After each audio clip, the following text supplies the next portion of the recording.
So Trump is slated to go live here in about a minute. We have some major tariff news that's going to be coming here in regards to global trade. We're expecting to get some news in regards to auto tariffs. We also got news from Mexico. Mexico said they were going to go tit for tat. At least that was the Mexican president. And we also got news from Canada saying that they would fold if the U.S. folds. So we'll see what kind of comes here. He's going to come here in a very short period of time. We have Bitcoin beginning to break out. The stock market's doing well. Other news we have. How you guys doing? Other news we have is that China is going to be banning people from pretty much investing in their country in U.S. equity markets, which I find interesting. And personally am kind of okay with. Honestly, kind of okay with that. Because it feels like they're in a bit of a trade war. So that's kind of how things are coming up to be. But getting very close to the moment here. This is going to be what I think to be a historic day. We'll see if tariffs actually end up materializing to become something. We're going to see here if we get some big ol' green candles. We watching your stream today. What's good, Alex? Welcome. We got the X chat flowing right now. We got the news here. I don't know if I'm excited about this, to be honest. I am just eager to see what comes from this. Is all I'll say. I'm eager to see what comes from this because I have two takes here. I think we either have a major breakout here and we get new all-time highs over the course of the next 2 weeks, or we chop for a long time, like 4 months. Those are my two predictions. I could be wrong. So hopefully it's good. Hopefully it's good news for us.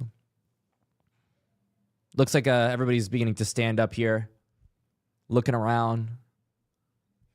Trump fashionably late as always. Always late. Buy the news, sell the rally. We got some banter here from Bloomberg. Looks like the stock market's up 0.6% per day today. That's not bad. Get barking. Bark. Yeah, if you swung puts, you got kind of wrecked. you got kind of wrecked. I mean, the market's up right now, so it's looking good. I mean, I've got the little Bitcoin chart above me. I should kind of no, I'm not going to extend myself. I'm going to push myself to the side. See what Bloomberg has to yap about. The negative impact of these tariffs. So it certainly will. 30% of the CPI basket is on goods, 70% is on services. So when you talk about the it could be good because everybody's pricing in a market dump. Household and if we get anything positive from this, if it goes just a bit better than people are expecting, it's going to be a huge catalyst for crypto. Fractional because of that.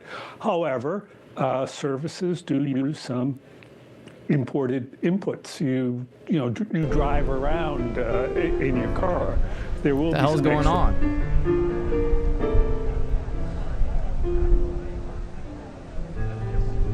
Is this the song that they have before he comes in?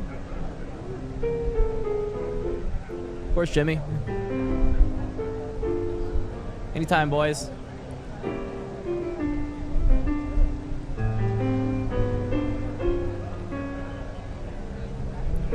I have some pretty chill piano for what we're about to hear.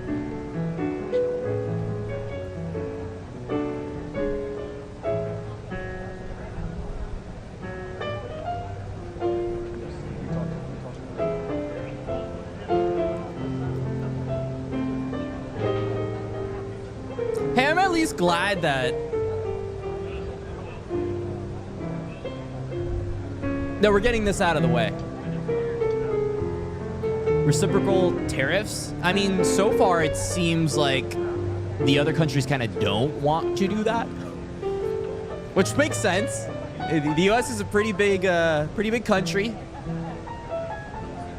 I don't know if I'd want to do reciprocal tariffs, but it's gonna happen. Liberation. Fingers crossed. Fingers crossed.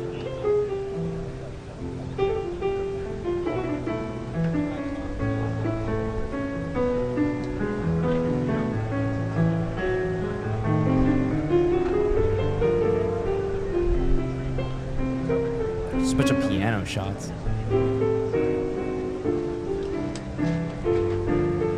I'm gonna like the quality on Bloomberg looks better.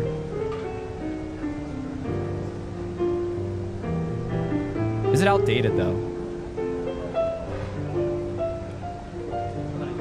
I mean, the feed looks the exact same.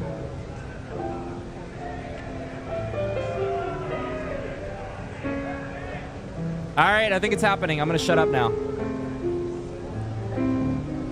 Trump's Liberation Day.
Yo, when's he coming out? I'm doing push-ups to get the blood flowing.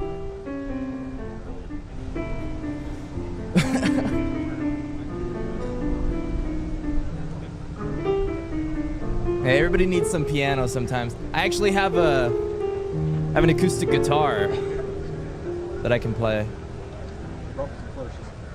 Not now though.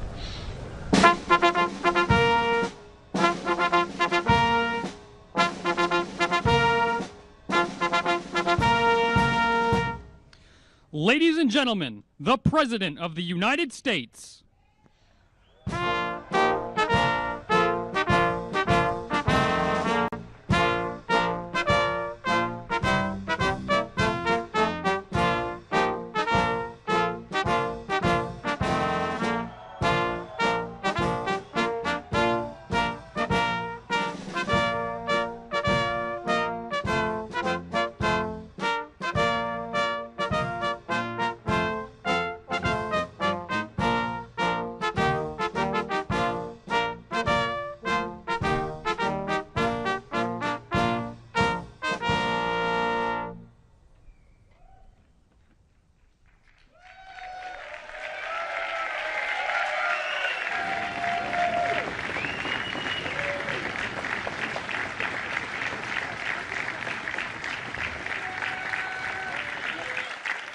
Thank you very much.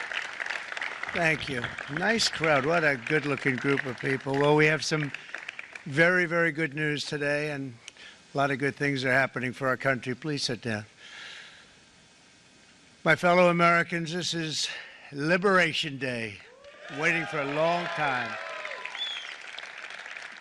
April 2nd, 2025 will forever be remembered as the day American industry was reborn, the day America's destiny was reclaimed, and the day that we began to make America wealthy again. We're going to make it wealthy, good and wealthy. For decades, our country has been looted, pillaged, raped, and plundered by nations near and far, both friend and foe alike. American steelworkers, auto workers, farmers, and skilled craftsmen, we have a lot of them here with us today. They really suffered gravely. They watched in anguish as foreign leaders have stolen our jobs, foreign cheaters have ransacked our factories, and foreign scavengers have torn apart our once beautiful American dream. We had an American dream that you don't hear so much about. You did 4 years ago, and you are now, but you don't too often, and for many years and decades even, you didn't hear too much about. Our country and its taxpayers have been ripped off for more than 50 years, but it is not going to happen anymore. It's not going to happen. In a few moments, I will sign a historic executive order instituting reciprocal tariffs on countries throughout the world. Reciprocal, that means they do it to us and we do it to them. Very simple. Can't get any simpler than that. This is one of the most important days, in my opinion, in American history. It's our declaration of economic independence. For years, hardworking American citizens were forced to sit on the sidelines as other nations got rich and powerful, much of it at our expense. But now it's our turn to prosper, and in so doing, use trillions and trillions of dollars to reduce our taxes and pay down our national debt, and it'll all happen very quickly. With today's action, we are finally going to be able to make America great again, greater than ever before.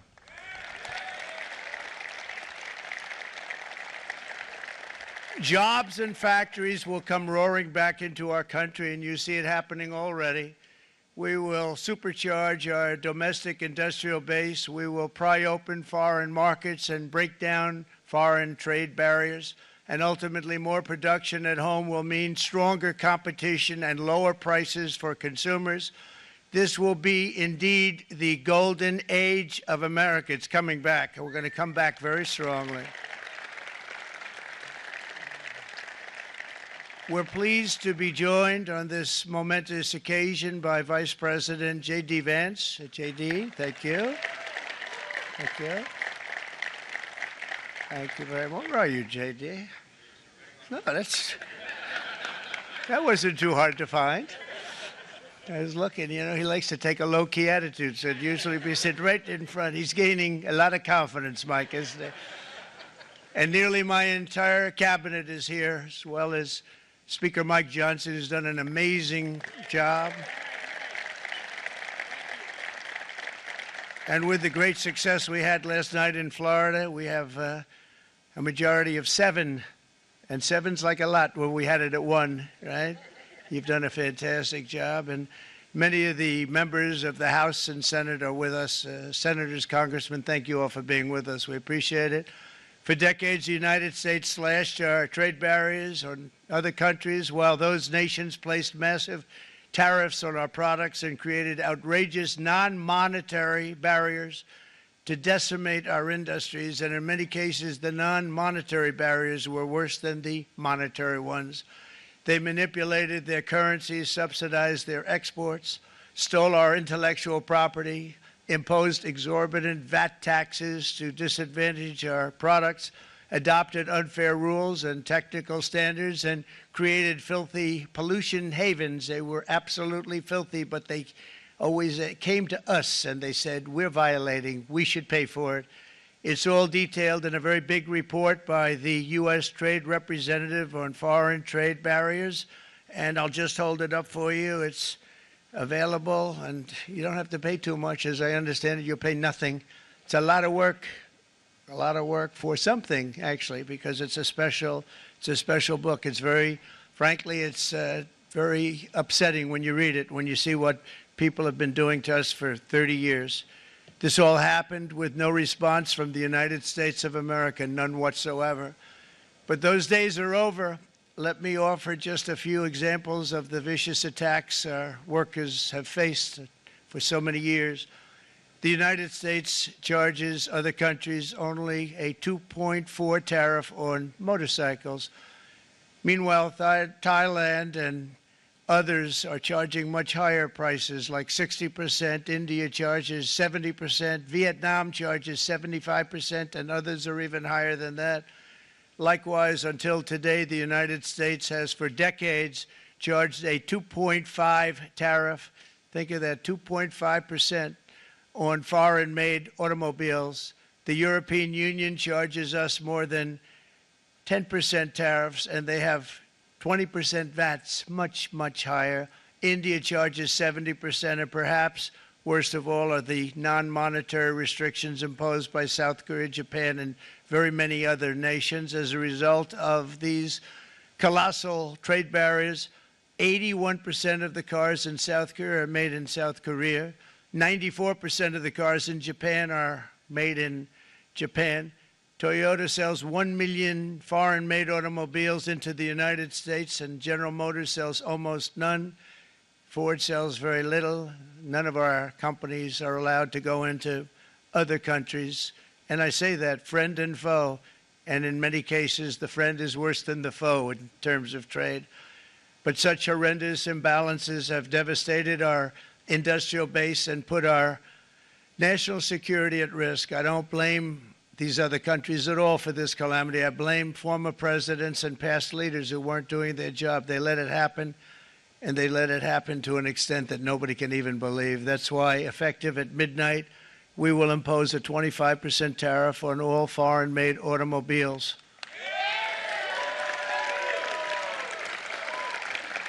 Thank you. Brian, I'd like to have you come up here for a second, okay?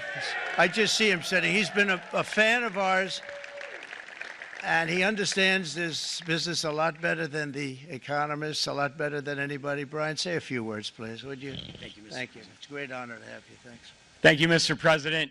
I grew up just north of Detroit, Michigan, in Macomb County, known as the home of the Reagan Democrats. My first vote for president was for Ronald Reagan. I thought that was going to be the best president I ever saw in my lifetime until Donald J. Trump came along. I have watched my entire life, I have watched plant after plant after plant in Detroit and in the metro Detroit area close. There are now plants sitting idle. There are now plants that are underutilized, and Donald Trump's policies are going to bring product back into those underutilized plants. There's going to be new investment. There's going to be new plants built. And the UAW members, and I brought 20 of them with me, they're sitting right over here. We support Donald Trump's policies on tariffs 100%. So, Mr. President, we can't thank you enough. And in 6 months or a year, we're going to begin to see the benefits. I can't wait to see what's happening 3 or 4 years down the road. Thank you, Mr. President. Damn, we mooning right now. 88K on Bitcoin. What a great guy. He got it right from the beginning. He got it before almost anybody else. This group over there, they got it too. And, you know, we won the state of Michigan. We won almost all of them. But we won Michigan by a lot, and I want to just thank you all. The auto workers were fantastic. The Teamsters were fantastic. Everyone was pretty good, I will tell you. Thank you very much. I appreciate it. You're going to be very happy very soon, and you probably see what's happening with all of the, not only car companies, but car companies in particular. You see it with all of the ones they're moving, they're announcing day in, day out. You're seeing it. Nobody's ever seen anything like that. With today's actions, we're also standing up for our great farmers and ranchers who are brutalized by nations all over the world. Brutalized. Canada, by the way, imposes a 250 to 300% tariff on many of our dairy products. They do the first can of milk. They do the first little carton of milk at a very low price, but after that it gets bad, and then it gets up to 275, 300%. So when they're figuring what's Canada charging, they say, oh, about 2%, 3%. But take a look at what happens down the road. When you look a little bit, it's not a pretty picture, and we don't like it, and it's not fair. It's not fair to our farmers. It's not fair to our country. And with countries like Canada, you know, we subsidize a lot of countries and keep them going and keep them in business. In the case of Mexico, it's $300 billion a year. In the case of Canada, it's close to $200 billion a year. And I say, why are we doing this? Why are we doing this? I mean, at what point do we say you got to work for yourselves, and you got to, this is why we have the big deficits. This is why we have that amount of debt that's been placed on our heads over the last number of years, and we're really not taking it anymore. Through non-tariff barriers, the European Union bans imports of most American poultry. You understand? They say, we want to send you our cars, we want to send you everything, but we're not going to take anything that you have. Australia bans, and they're wonderful people and wonderful everything, but they ban American beef, yet we imported $3 billion of Australian beef from them just last year alone. They won't take any of our beef. They don't want it because they don't want it to affect their farmers. And you know what? I don't blame them, but we're doing the same thing right now, starting about midnight tonight, I would say. And China charges American rice farmers an overquota, it's called, a tariff rate of 65%. South Korea charges 50, actually they charge different, from 50% to 513%. And Japan, our friend, charges us 700%. But that's because they don't want us selling rice and other things. Who can blame them, Madam Secretary? Agriculture, great job you did on eggs, by the way. The egg prices came down 50%. You got them down 50% once we got involved. They were going through the sky. The egg prices, they were going through the sky, and you did a fantastic job. Now we have lots of eggs, and they're much cheaper, down about 59% now, and they're going down further. We charge 2.8% for so many things that other countries are charging 200%, 300%, and 400% for. If imposing tariffs and protective barriers made nations poor, then every country on earth would be racing to eliminate these policies, and China would be the first on line. They run a very strong country, but they're not first in line, and the American people are paying a very big price.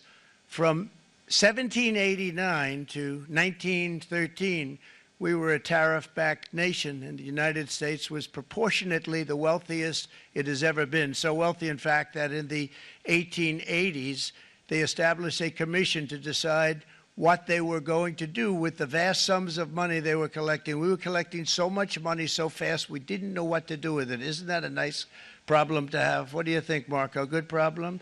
Marco would love that problem. But we don't have that problem anymore, but we're not going to have it very much longer, I will tell you. But they collected so much money, they actually formed a commission to determine what they were going to do with the money, who they were going to give it to, and how much.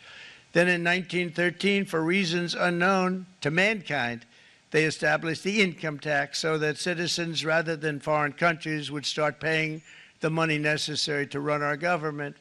Then in 1929, it all came to a very abrupt end with the Great Depression, and it would have never happened if they had stayed with the tariff policy. It would have been a much different story. They tried to bring back tariffs to save our country, but it was gone. It was gone. It was too late. Nothing could have been done. It took years and years to get out of that depression, far longer than even FDR had that office right over there for a long period of time.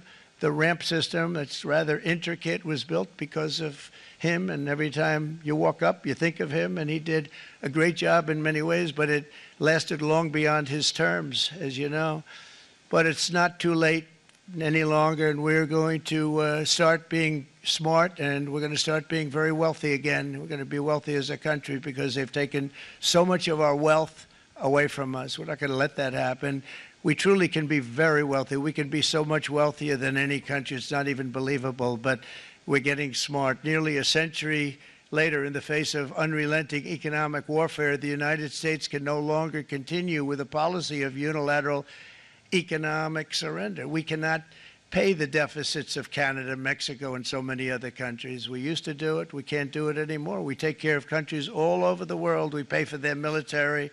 We pay for everything they have to pay, and then when you want to cut back a little bit, they get upset that you're not taking care of them any longer. But we have to take care of our people, and we're going to take care of our people first, and I'm sorry to say that.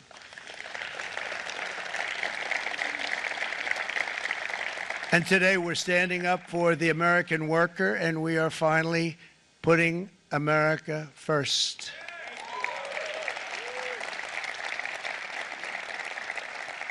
In Sleepy Joe Biden's last year in office, the United States hemorrhaged 100,000 manufacturing jobs, and the number was going through the roof at levels never seen before. And our trade deficit reached a record $1.2 trillion, which is unheard of. Since the beginning of NAFTA, the worst trade deal ever made, it was a horror show.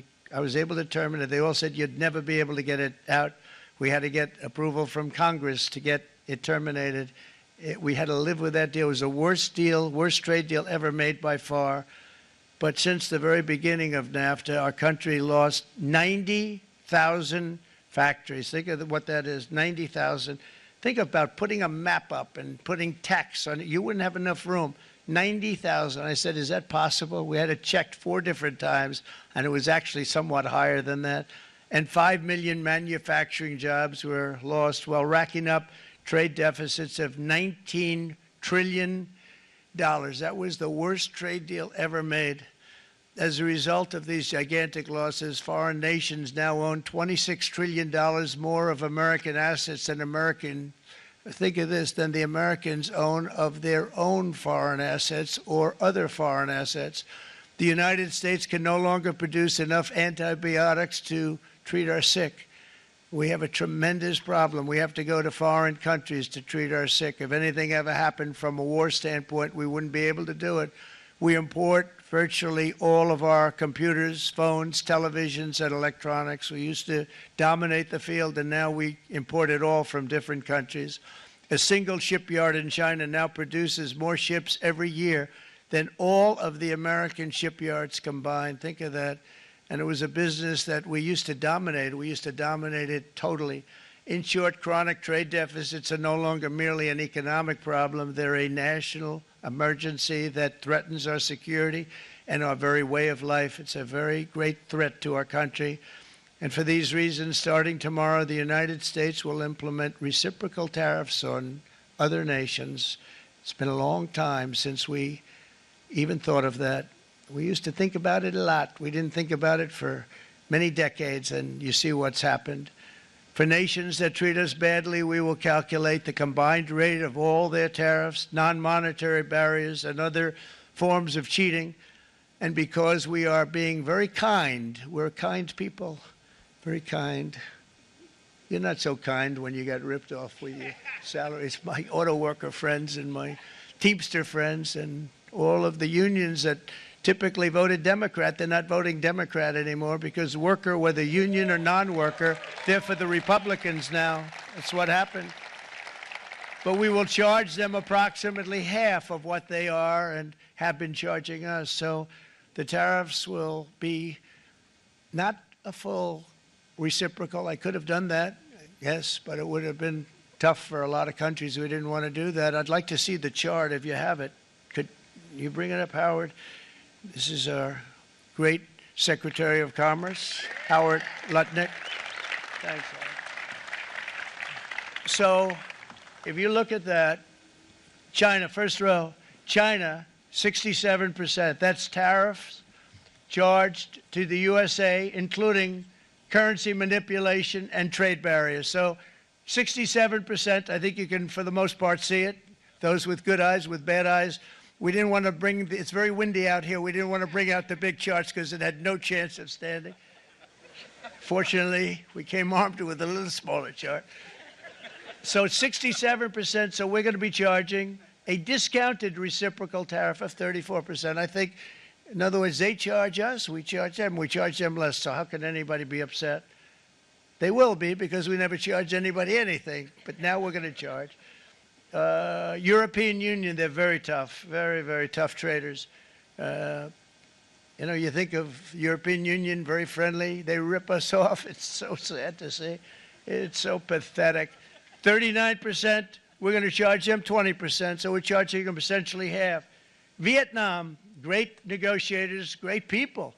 They like me, I like them. The problem is they charge us 90%. We're going to charge them 46% tariff. Taiwan, where they took all of our computer chips and semiconductors. We used to be the king, right? We were everything. We had all of it. Now we have almost none of it, except the biggest company is coming in. We're going to end up with almost 40%. Lee Zeldin's working to get their approvals. And it's an amazing company. Mr. Wei, of one of the great companies of the world, actually. They're coming in from Taiwan, and they're going to build one of the biggest plants in the world, maybe the biggest for that. But 64%, we're going to charge them 32%. Japan, very, very tough, great people. And again, I don't blame the people for doing it. I think they're very smart in doing it. I blame the people that sat right in that Oval Office right over there. right behind the Resolute desk or whichever desk they chose. Japan, 46%. They would charge us 46% and much higher for certain items like cars, you know, little items like cars. 46%, we're charging them 24%. India, very, very tough, very, very tough. The Prime Minister just left, and he's a great friend of mine, but I said, you're a friend of mine, but you're not treating us right. They charge us 52%. You have to understand, we charge them almost nothing for years and years and decades, and it was only 7 years ago when I came in, we started with China and charged them. We took in hundreds of billions of dollars from China in tariffs, and they understood, honestly. President Xi understood. He said, look, I understand, and the other countries, and they all understand. We're going to have to go through a little tough love, maybe, but they all understand. They're ripping us off, and they understood it. Prime Minister of Japan, Shinzo Abe.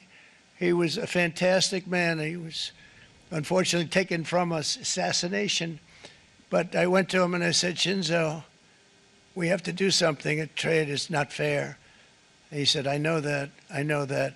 And he was a great gentleman. He was a fantastic man, but he understood immediately what I was talking about. I said, Shinzo, we have to do something. He said, I know that. And we worked out a deal, and it would have been a much better deal, but frankly, there were many years left on the deal that was made previous to my getting there, but it was something. If you look at Switzerland, 61% to 31%, Indonesia, Malaysia, Cambodia, oh, look at Cambodia, 97%. We're going to bring it down to 49. They made a fortune with the United States of America. United Kingdom, 10%, and we'll go 10%. So we'll do the same thing. South Africa, 60%, 30%, and they've got some bad things going on in South Africa. You know, we're paying them billions of dollars, and we cut the funding because a lot of bad things are happening in South Africa. The fake news ought to be looking at it. They don't want to report it. Brazil, 10%, 10%. Bangladesh is 74%. So you see what's going on. Pakistan, 58%. Sri Lanka, 88%. So what we're doing is we're taking not the full, we could take the full 88%. Thanks a lot, Aaron. He's doing a very good job. How's he doing, all right? I think you better take it with you. It's not going to last very long. He's going to put it, it's going to follow you down with the wind. I brought a hat just in case it got too windy, but here, would anybody like a hat? I'm not giving it to a cabinet. I'm giving it to the auto workers. Come here.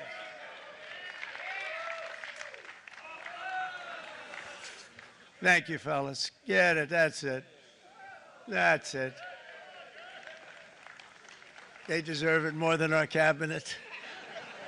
Our cabinet has plenty of hats. But you see the numbers. The numbers are so disproportionate. They're so unfair. At the same time, we will establish a minimum baseline tariff of 10%. You notice that on the chart. And that'll be on other countries to help rebuild our economy and to prevent cheating. So we're going to have a minimum of cheating, and we're going to be very severe on the people that at the gate that watch the tariffs and watch the product coming in, because there's been a lot of bad things happening at the gate because the money is so enormous that you're talking about. There's never been probably anything like it in terms of the enormity, and there are a lot of bad things happen at the people that do the check-in, and they're looking at 10-year jail sentences if they do play. We're going to treat them so good, but if they cheat, the repercussions are going to be extremely strong. Foreign nations will finally be asked to pay for the privilege of access to our market, the biggest market in the world. We're right now the biggest market in the world. We had a great country 4 years ago in terms of the economics. We were doubling up on China. We were doing so well. Nobody was going to catch us, but so much of it slipped away over the last 4 years under Biden. I campaigned on this policy throughout last year, and today that promise was made, and it was also a promise, as you know, that was kept. Promises made, promises kept. To any company that objects to our common sense reciprocal tariffs, again, reciprocal, back and forth, back and forth. And I call this kind reciprocal. This is not full reciprocal. This is kind reciprocal. But What we do is we cut it in half. We charge them. My answer is very simple. If they complain, if you want your tariff rate to be zero, then you build your product right here in America, because there is no tariff if you build your plant, your product in America. And we've seen companies coming in like we've never seen before. Likewise to all of the foreign presidents, prime ministers, kings, queens, ambassadors, and everyone else who will soon be calling to ask for exemptions from these tariffs. I say, terminate your own tariffs, drop your barriers, don't manipulate your currencies. They manipulate their currencies like nobody can even believe, which is a bad, bad thing and very devastating to us. And start buying tens of billions of dollars of American goods. Tariffs give our country protection against those that would do us economic harm. And many people were looking to do us economic harm. Maybe not so obviously, but they were doing tremendous economic harm. But even more importantly, they will give us growth. These tariffs are going to give us growth like you haven't seen before. And it'll be something very special to watch. I am so looking forward. And Brian, it's going to happen even faster than you said. You know, you might say, but it's already started. It's already started. Work's already begun on plants all around the country. And you see that as before. These are big, rich companies. We have $61 billion started on a big plant going up. It's going to be announced over the next 2 days, and they already started work. Many of these the biggest companies in the world, they've committed to build, build, build. We're going to build, build, build, sir. And they came here to see me, and they wanted to know if they could have a press conference. I do as many as I can. I'm pretty busy trying to stop Russia and Ukraine and the Middle East. We got to stop that. We got to stop the Houthis, which we're making tremendous. They like shooting ships down and out of the water, sinking ships. They get a kick out of it, but they're not getting such a kick out of it now, are they, Mr. Secretary? They're not getting such a kick out of that now. But here are just a short list of some of the companies that have already announced and committed to investment. And this is a company that built its factories and its plants in China. Apple is going to spend $500 billion. They never spent money like that here. They're going to build their plants here. SoftBank, OpenAI, and Oracle, great companies, are investing $500 billion almost immediately. NVIDIA, a hot company, is investing hundreds of billions of dollars. They just announced. TSMC, the biggest, most important company in the world of chips from Taiwan, with no investment from us, is investing $200 billion. And they said the reason was, number one, the election of November 5th, and number two, the tariffs. They don't want to pay the tariffs, and the way they're not paying it is to build their plant here. So we're going to go from almost no percentage. We used to have 100% of the chip market. Now it's all in Taiwan. Almost all of it's in Taiwan, a couple of other countries, but mostly in Taiwan. And think of it, we had 100%. We lost it because of people in that office that didn't do their job. They allowed it to be stolen from us. Johnson & Johnson, great company, $55 billion. Eli Lilly, $27 billion. Meta is investing $500 billion. Wow.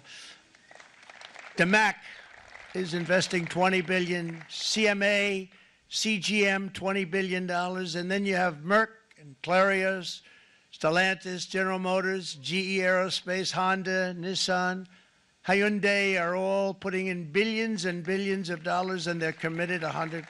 So. And we've never had, and this is after 2.5 months. This is after just a short, this all took place as soon as we came out with what everybody wanted to do. You know, I watched a gentleman today on television. He used to work with Lee Iacocca, a very respected automobile person, and he said, you know, because they were asking people, they try and get as many negative people as they can, but they can't find them too much. It's pretty hard to find in terms of what we're doing, especially when they see all this investment. They said, so tell me, what do you think of what Trump is doing from the automobile standpoint? He said, I can't believe it. Somebody is finally, he's an older guy, real pro, really top guy, with Lee Iacocca. He said, I never thought I'd see the day when this would happen. where somebody had the courage to go and do what has to be done. This is transforming our nation. Our entire nation is going to be transformed, not only with the cars, but on every single other item that's built. We're going to become an industrial powerhouse. And he said that so beautifully today. In fact, I'm going to find out, I'm going to get a tape. And Bruce, I'm going to get that tape and I'm going to send it to you out in Long Island, and you're going to play it for the people. And all your union workers and your non-union workers out there, you got a pretty even split. But we have, so far, it looks like we're going to have about $6 trillion of investments, and you wouldn't do that in years in this country over the last number of years. $6 trillion, and that's going to be much higher by the end of the year. And think of what $6 trillion is. You wouldn't have even a small percentage of that under this other system. We're going to be an entirely different country, and it's going to be fantastic for the workers. It's going to be fantastic for everyone. There will never have been a transformation of a country like the transformation that's already happening in the United States of America. It's an incredible thing to watch, and it's incredible to meet with the top people, people that you read about, very wealthy people, or people that are great managers and executives and presidents of big public companies, and to watch the enthusiasm they have now that they didn't have. They gave up on our country. They went to foreign countries and they built.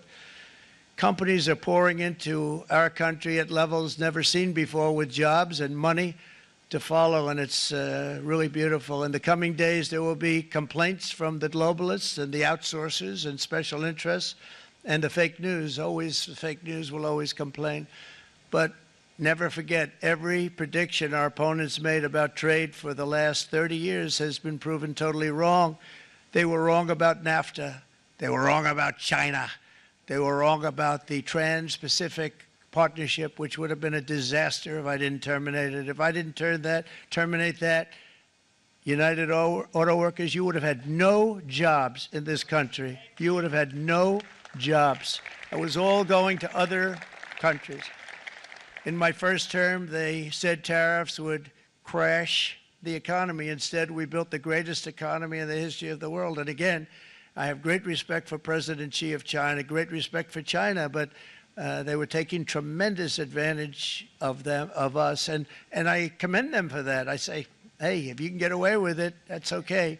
But, you know, they understand exactly what's happening, and they probably, most of them are saying it's about time they did something, but, and they're going to fight, and they're going to fight fair. Everyone's going to fight. You know, it's like, I say to the leaders, look, you got to take care of your country, but we have to start taking care of our country now. We can't do what we've been doing for the last 50 years. From the day of my election, the stock market went up in my first term 88%, with NASDAQ going up 155%, more than any president has ever had in any term in office, by far. And I think we're going to blow that away. And maybe the numbers won't show, but I think they're going to show much better than even those numbers. But what you're going to see is you're going to see activity, that empty, dead sites, factories that are falling down. Those factories will be knocked down, and they're going to have brand new factories built in their place. They're not only talking about renovating, they're talking about brand new, the best anywhere in the world, the biggest anywhere in the world. I have a friend who builds car plants, and I said, I want to see the biggest and the best. He said, well, we have to go to Mexico. I said, no, I want to see it in the United States. He said, we're not building them in there. This is a year and a half ago during the campaign. He said, we're not building it. You'd have to go to Mexico. When I was starting to decide to run, and I went to #1 in the polls very rapidly, I want to say, like, let's say in the first hour. And then shortly thereafter, it looked like I was going to win, and the fake news was saying, oh, no, don't do this. What they don't know is if I didn't win, they would have really been in trouble, because nobody wants to read them anyway. But I tell you what, when it looked like I was going to win, I announced that I was going to be doing exactly what we're talking about today. Great consistency, actually, because I've been talking about it for 40 years. But because I saw what was happening 40 years ago. If you look at my old speeches when I was young, very handsome, my old speeches, and that people would say, I'd be on a television show, I'd be talking about how we were being ripped off by these countries. I mean, nothing changes very much. The only thing that changed were the countries, but nothing really changes. But it's why it's such an honor. It's such an honor to be finally able to do this. If you look at China, I took in hundreds of billions of dollars in my term, hundreds of billions. They never paid 10 cents to any other president, and yet they paid hundreds of billions, so much so that Biden couldn't do anything. They wanted to try and terminate it because he had a very special relationship with China. You know what the relationship was? He had a special relationship. But the numbers were so big, that they couldn't do it. So they did ease it up. They did things that they shouldn't have done. They made it a lot more comfortable for them, but they couldn't do it because the numbers were hundreds of billions of dollars, and I did that. And we were on our way to doing something like incredible.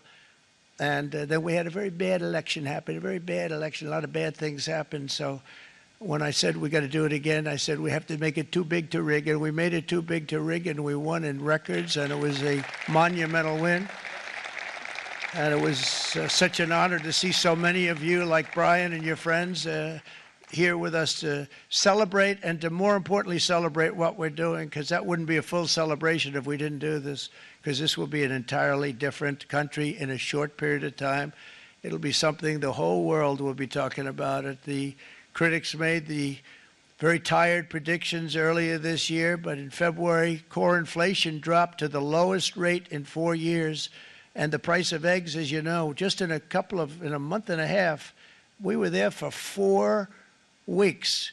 And the first week, I got blamed for eggs. I said, I just got here.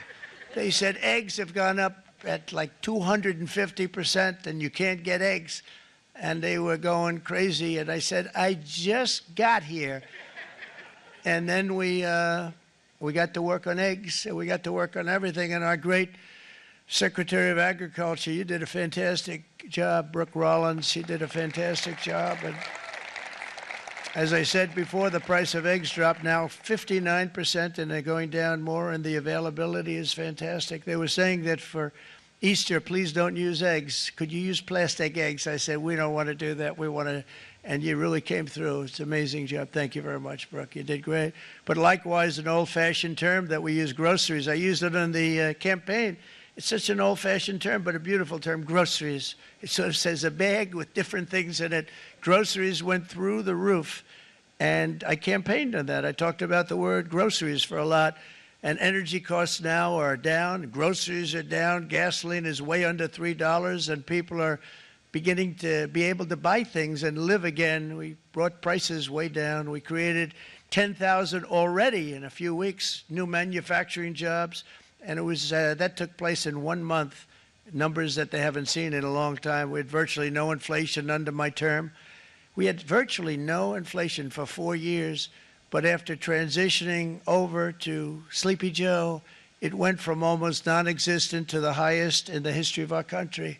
They had the highest inflation in the history of our country, brought up by energy and bad spending and bad policy, and a lot of bad things happened. How about allowing millions and millions and millions of people to pour into our country with open borders, where it's so sad to see even now.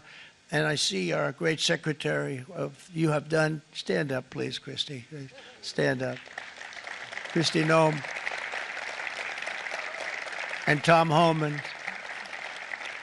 These people are doing a great job, but gotten them out in records. We have problems with judges that don't want them to go out. They want Tren de Aragua, and they want MS-13, the most vicious gangs ever. Nobody's ever seen anything like it. Absolute killer gangs. They kill people. They don't even think about it. And we put them out, and we have judges now, radical left judges that they don't want them to go out. They want them to even be brought back. Let's bring them back. You've done a fantastic job, and please thank everybody. Homeland Security, thank everybody. Appreciate it. And we now have a border that's the best border that we've ever had, even better than it was my first term. My first term we did good, but this one we really specialized in. We've done really well. And we had records then. We had the best, safest border. 4 years ago, we had the best border there ever was. And now we have, you've actually matched it and done even better. And we're going to get it down the right way. And we want people, by the way, to come into our country, but we want the to come in through a legal process. We want them to come in legally. We need more people. We need people to run these plants and to help the auto workers and the Teamsters and the non-union people and everybody else. But we need people, and the farmers. And we're going to let people come in, but they want to come in. We want them to come in legally. They have to have the capability of loving our country, not people that hate our country. We don't want them in our country. And now we're going to pass the largest tax cuts in American history, and that's where we're relying on Mike and John Thune. And we will not cut Social Security, Medicare, or Medicaid benefits, and the Democrats will, because if they got in, the entire economy would collapse. This country was heading for a collapse under the people that you saw. They were horrible. I think one of the reasons people like the job, I have my highest approval ratings because I think they're comparing me to the worst administration in the history of our country, so I appreciate that at least. But Speaker of the House Mike Johnson and Senate Majority Leader, appreciate it, Mike. John Thune have been fantastic, by the way. But they've been working tirelessly on taking the next step to pass the plan for our one big, beautiful bill. I'd like to name it that if you can. One big, I made that statement about 6 months ago, and everybody calls it one big, beautiful bill. And it will be that. It'll have everything, the big tax cuts and every incentive there is. And it'll be fantastic. And by the way, for the cars, we're asking for an interest deduction on a loan. So if you build the car, only in America we do it, Brian. If the car's not built in America, you don't get the interest rate deduction. But if you build the car in America, if you buy a car, if it's built in America, then you get an interest rate deduction, tax deduction, and that's a big thing. It's going to be a big thing. I think that's going to pay for itself very quickly, that deduction. Never happened. We've never had anything like that before. Somebody said, where do you get the idea? Because it's so basic. You would think that would have happened a long time ago. It never did, and I'm very happy it didn't, because now I can say that was my idea. But we're going to get us closer to the debt extension. We have to get the debt extension passed, and I know you're going to be able to do that, Mike, and it's very important that you do that. And all of the other things that the Senate budget plan gives us, along with working, because I know they're working together, John and Mike, and the two bills are going very well together. We need to get our shared priorities done, including certain permanent tax cuts. We want the tax cuts to be permanent, spending cuts, energy and historic investments in defense, border, and so much more. We're covering everything. These will be phenomenal. There'll be no bill like this going to straighten. One bill is going to straighten out our country for many, many years to come. And we said, let's just do it and let's get it done. And some guys will love it and some guys will like it a little bit less because they're not getting what they were exactly looking for, but they're getting a lot. They'll never, if we get this done, it'll be the most incredible bill ever passed in the history of our Congress and Senate and congressmen, the senators and the congressmen, many of whom are here today, will be very proud of themselves. I really believe that. It's going to set us on a whole new prosperous path. We're going to cut spending and right-size the budget back to where it should be. We're going to do that very strongly. Thank you, Rick. Thank you. John, thank you. Oh, look at all of our senators over there. Oh, boy. That's a nice group of people. But I won't like them so much if they don't get this bill done. That's a great group. And Congressman, thank you very much. I appreciate it. Tremendous people. The Senate plan is my complete and total support. And the House plan, likewise, is very similar. They're moving along pretty much at the same clip. And as soon as you're ready, you'll show it to me. And I'm sure it'll have my support, Mike. Every Republican congressman and senator must unify. We have to unify. We can't be separated. We have to get it done. We have to get absolutely everything we can, and we have to take care of the American people. That's the only thing that matters. We have to take care of the American people first. We need to pass this bill immediately, get it done, including debt extension. From this day on, we're not going to let anyone tell us that American workers and families cannot have the future that they deserve. We're going to produce the cars and ships, chips, airplanes, minerals, and medicines that we need right here in America. The pharmaceutical companies are going to become roaring back. They're coming roaring back. They're all coming back to our country because if they don't, they got a big tax to pay. And if they do, I'll be very happy and you're going to be very happy and you're going to be very safe. We're going to build our future with American hands, with American heart, American steel, and we're going to build it with American pride like we used to. We're approaching our 100th day as president and have been given credit by a lot of people, actually, even some of the fake news. Can you believe it? Which in this case hopefully isn't fake, for having done more in that time than any other administration in the history of our country in the first 100 days. I think we've had an amazing, in terms of what we've done, what we've gotten accomplished. I'd like to see if we can get that war ended and another war from not starting in the Middle East. We have to get Russia. They're losing 2,000 on average, 2,500 people a day, young people, soldiers, Russian. Think of that, 2,500 through some days, but on average, probably over about a 1 week period, it's 2,712, they say. They're losing those soldiers. They're dying. They're being decimated. And they're not from our country, but they're from other countries. But they're human beings. They're from Russia. They're from Ukraine in this period, most of them. And we're going to get it stopped. It's a senseless war that would have never happened if I was president, and it shouldn't be allowed to go on. And I think we're being given good cooperation by Russia and by Ukraine, but we have to get it stopped. It's humanity. It's humanity. It's a terrible thing. This will be a very big moment. I think you're going to remember today. It's going to be a free nation that we're dealing with. We're going to have a very free and beautiful nation. It's going to be Liberation Day in America, and it's going to be a day that hopefully you're going to look back in years to come and you're going to say, you know, he was right. This has turned out to be one of the most important days in the history of our country. God bless you and God bless America. Thank you, everybody. Thank you very much. Thank you. Thank you very much. All right.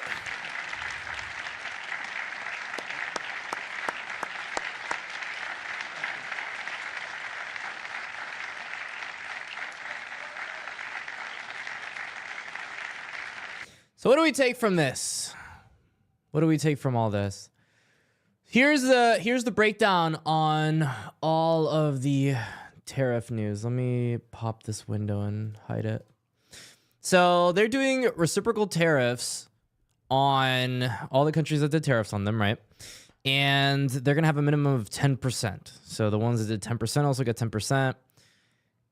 Actually, I am probably net bullish on Bitcoin here. Honestly, I'm pretty net bullish on Bitcoin from the news here.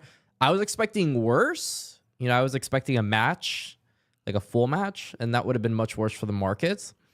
I already know about, you know, China halting investments into U.S. stock market, so not great news there. But overall, not bad news. Not bad news, my friends. Not bad news. So we got some bleeding, but honestly, like 85K is great. You know, like we were much lower not that long ago. So we'll see how the market reacts. It's right now still live. I think we're actually, no, yeah, closing. We're in futures right now. And futures are looking okay. You know, futures are down 0.55%. But not bad, my friends. That's going to be the live stream. Just wanted to go ahead, hop on live, show you all the big news in terms of tariffs, and I'll see you all